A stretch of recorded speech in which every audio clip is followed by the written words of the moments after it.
Hey, I want to talk a little bit today about the response that the U.S. government had in regards to the coronavirus outbreak.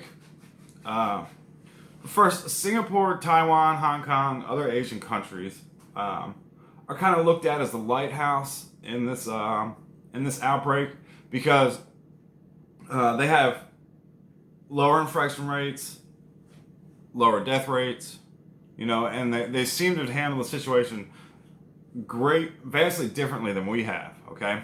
Despite encountering a second round of flare ups, they were all well prepared for this because, let's face it, they border a country that is one, communist, two, lax on certain violations, and they've also have a track record of releasing beasts when it comes to viruses that are transmitted from animals to humans, okay?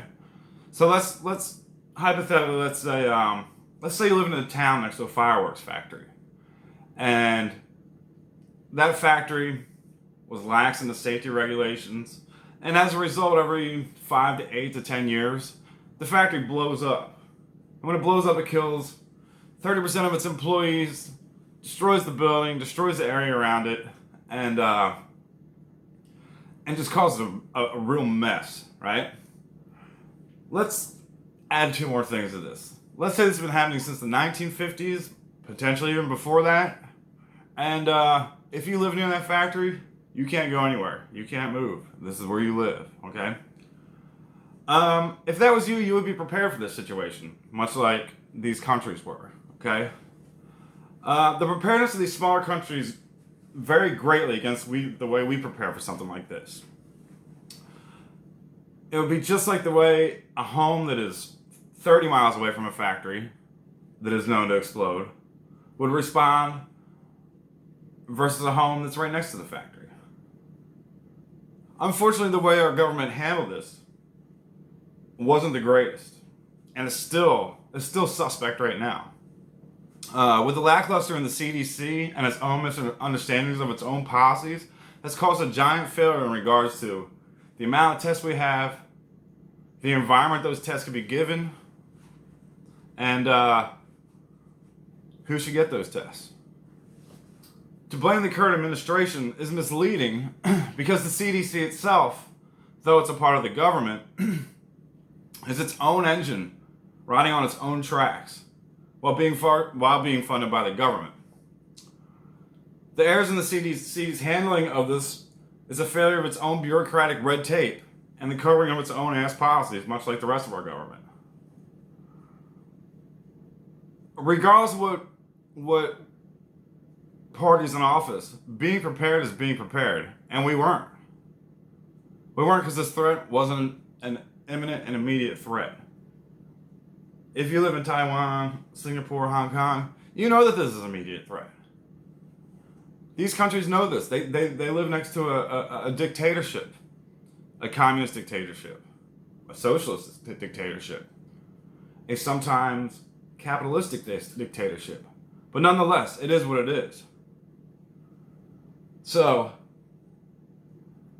do you think the house that was 50 miles away from that factory was prepared for an explosion that ultimately led to embers and a fireball landing on its front doormat? I don't think they would be either. They're aware of the danger, but they weren't prepared for the danger. Maybe in the future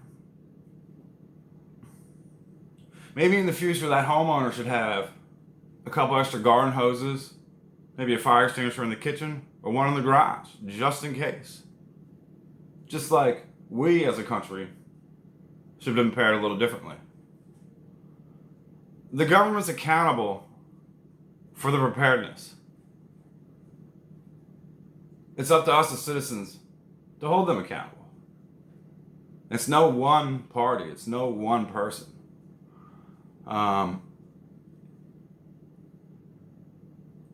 don't see how Medicare for all would be a good option when the department or the CDC that heads up the response to disasters has failed like this.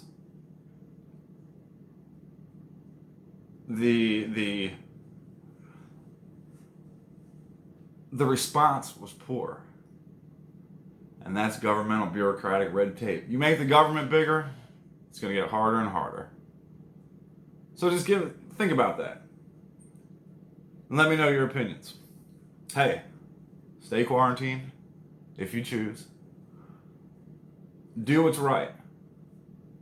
Because remember, there's a virus out there, right? And let's just call him an invisible man. There's an invisible man running around trying to kill your grandparents. How would you deal with that situation? Anyway, you guys have a good day. Thank you.